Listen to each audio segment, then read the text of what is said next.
সুবর্ণা নামের যে মেয়েটা মারা গিয়েছে তার জীবনী সম্পর্কে যদি আপনারা জানতে চান, সেটা আমাদের কাছে খুবই অপছন্দনীয়।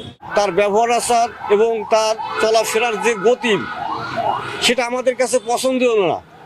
সে মোবাইলে টিকটক করে এবং বিভিন্ন অসামাজিক কাজে সে লিপ্ত থাকে। এটা তার হয়তো ব্যবসা ছিল, সে সেটা করেছে।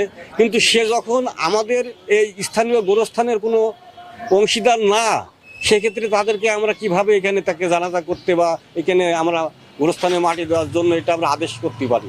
এটা অসম্ভব, এটা সম্ভব না। ওরা বলছে মেয়ে ভালো নাই, মেয়ে নাকি খারাপ। কারণ সিদ্ধান্ত এখন এই জায়গায় বাদ দিয়ে আমরা দেখি অন্য কোনো জায়গায়। লাশ তো উপরে রাখলে হবে না, হবে বলেন? কিন্তু মারা গেছে কালকে বিকালবেলা, তার তো একটা ব্যবস্থা করতে হবে। এর আগে কিন্তু একটা নাচ ছেলেও মারা গেছে, বুঝেছেন? তখনও কিন্তু এখানে মাটি দিতে দিয়েছে ওরা। তো আমার কথা হচ্ছে, তখন দিতে দিল, এখন দিতে দেবে না কেন? সে টিকটক করে, প্লাস তার ফুল ফ্যামিলি আপনার মাদক ব্যবসা করে।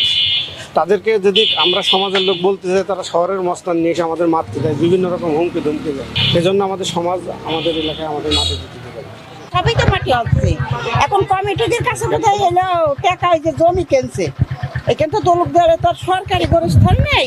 এখানে নিজে গোরস্থান নতুন করে সব কেনাকাটা হচ্ছে, বুঝেছো? সব বাড়ি বুঝছে, সবার কাছ থেকে টাকা নিয়েছে, তুলেছে। যারা এখন নতুন, যারা টাকা দিইনি, তাদের কাছ থেকে লাশ যেদিন মরছে টাকা নিয়েছে, নিয়ে তারপর ফের হইলো সে মাটি দিচ্ছে।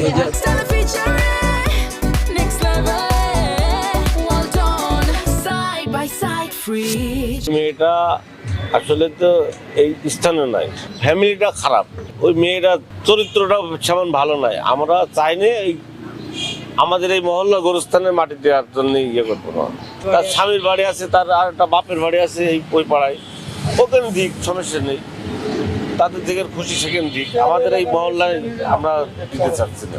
যে মেয়েটা মারা গিয়েছে আসলে আমাদের কিন্তু স্থানও না, সে এক এক সময় এক এক রকম জায়গায় থাকে।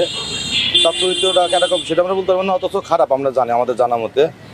তো আমরা চাচ্ছি আমাদের পারিবারিক বা আমাদের যে 8 নম্বর ওয়ার্ডের যে গোরস্থান কবরস্থান আমাদের সবাই জনগণের, এনআইডি কার্ডও নেই তার, সেই কিন্তু বাড়ির মালিকানাও না। তাদের বাপের বাড়ি রেলপাড়া, ওখানে কবরস্থান আছে, ওখানে দিক, বা ওনার বাপের এলাকায় দিক, নাহলে ওনার স্বামী যেখানে আছে সেখানে দিক। আমরা চাচ্ছি, আমাদের এলাকাবাসী চাচ্ছে যে তার লাশ যেখানে দাপন না হোক।